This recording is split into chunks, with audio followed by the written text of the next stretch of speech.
ಕಚೇರಿಯಲ್ಲಿ ವಿಜಯಪುರದ ರೈತರೆಲ್ಲರೂ ಬಂದು ವಕ್ಫ್ ಹೆಸರಿಗೆ ನಮ್ಮ ಆಸ್ತಿಗಳನ್ನ ಸರ್ಕಾರದ ಅಧಿಕಾರಿಗಳು ಬದಲಾಯಿಸಿಕೊಡ್ತಾ ಇದ್ದಾರೆ. ಇದ್ರ ಕುರಿತು ಭಾರತೀಯ ಜನತಾ ಪಾರ್ಟಿ ಧ್ವನಿ ಎತ್ತಬೇಕು ಅನ್ನುವಂತ ಮನವಿ ಮಾಡಿದ ನಂತರದಲ್ಲಿ ಸಾಕಷ್ಟು ವಿಷಯಗಳು ಹೊರಬರ್ತಾ ಇದೆ. ರಾಜ್ಯದ ಅಧ್ಯಕ್ಷರ ಸೂಚನೆಯ ಮೇರೆಗೆ ಒಂದು ವೀಕ್ಷಕರ ತಂಡ ಕೂಡ ಬೇರೆ ಬೇರೆ ಜಿಲ್ಲೆಗಳನ್ನ ಪ್ರವಾಸ ಮಾಡಿ ಅಲ್ಲಿನ ರೈತರ ಜೊತೆಗೆ ಮಾತುಕತೆಯನ್ನ ಮಾಡಿದ್ರು.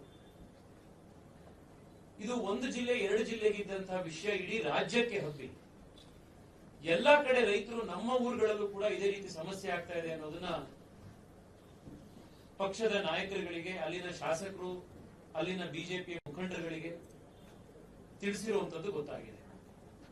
ಇವತ್ತಿನ ಅಂದಾಜಿನ ಪ್ರಕಾರ ಕರ್ನಾಟಕದಲ್ಲಿ ಸುಮಾರು 50,000 ಎಕರೆಗಿಂತ ಹೆಚ್ಚು ರೈತರ ಜಮೀನಿನ ಮೇಲೆ ವಕ್ಫ್ ತನ್ನ ಕ್ಲೇಮ್ಗಳನ್ನ ಮಾಡಿದೆ. ಇದು ನಮಗೆ ಮೇಲ್ನೋಟಕ್ಕೆ ಬಂದಿರುವಂತ ನಂಬರ್. ಇದು ಇಲ್ಲಿಯವರೆಗೆ ಅಂದ್ರೆ ಮೊನ್ನೆ ಇದು ಇಷ್ಟೇ ನಂಬರ್ ಅಂತ ಹೇಳಲಿಕ್ಕೆ ಆಗೋದಿಲ್ಲ, ಯಾಕೆಂದ್ರೆ ಅದು ಅವ್ರ ಕ್ಲೇಮ್ ಜಾಸ್ತಿ ಆಗ್ತಾನೆ ಇದೆ.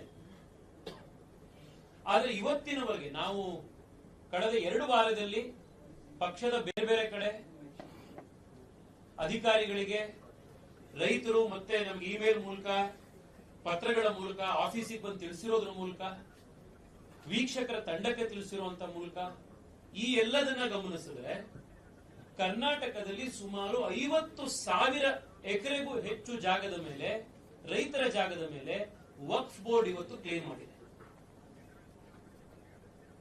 ನಾನಿವತ್ತು ರಾಜ್ಯದ ರೈತರಲ್ಲಿ ಮನವಿ ಮಾಡ್ತಾ ಇದ್ದೀನಿ,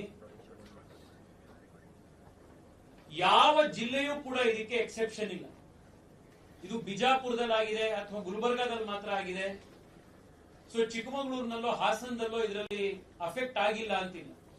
ನಾನು ರಾಜ್ಯದ ಎಲ್ಲ ರೈತರಲ್ಲಿ ಮನವಿ ಮಾಡ್ತಾ ಇದ್ದೀನಿ, ತಾವು ತಮ್ಮ ತಮ್ಮ ಜಮೀನಿಗೆ ಸಂಬಂಧಪಟ್ಟಂತಹ RTCಯನ್ನ, ಮ್ಯೂಟೇಷನ್ ರಿಜಿಸ್ಟರ್ನ, ಪಹಣಿಗಳನ್ನ ನೀವು ಆದಷ್ಟು ಬೇಗ ನೀವು ಒಂದು ಬಾರಿ ವೆರಿಫಿಕೇಶನ್ ಮಾಡ್ಕೊಳ್ಳಿ.